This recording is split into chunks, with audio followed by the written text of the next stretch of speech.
Florida. Well, hello, welcome back into Weather Live.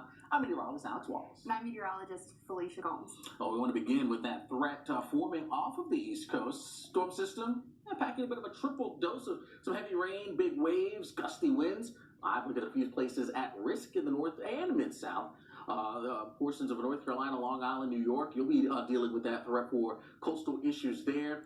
Could be looking at wind gusts near 50 miles an hour as we head through our Thursday. Felicia? Yeah, and even with that storm expected to really stay offshore, we're still going to feel some of those impacts.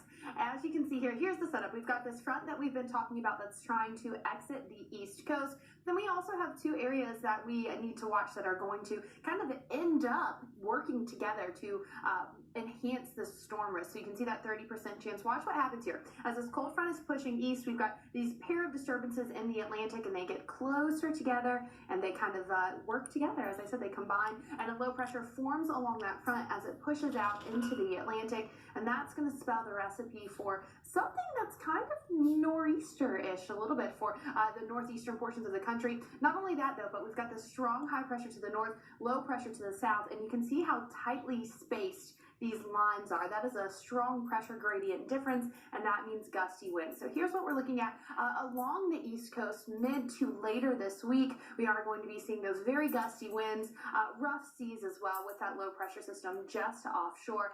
At times, it is going to be really gusty gusts upwards of 40 miles per hour. And then we also have, of course, the gloomy gray skies with those rain bands moving on shore. We're going to get that wraparound flow around this low pressure system. And with that, that's going to be bringing rain to places like Boston and the Cape, even Atlantic City as well, portions of D.C. So you can see the low pressure system here. You can see those two different low pressure systems that we were talking about, not quite yet combined as we look at early Wednesday afternoon, but eventually these kind of combine into one system, and then we're getting that wraparound moisture into the Northeast, into New England as well. So it's definitely going to be one of those gloomy days with rounds of rain for places like Boston. And with that, as we head into the later part of the week with so much rain in your forecast, Boston, you could be dealing with some flash flooding issues as well. Alex?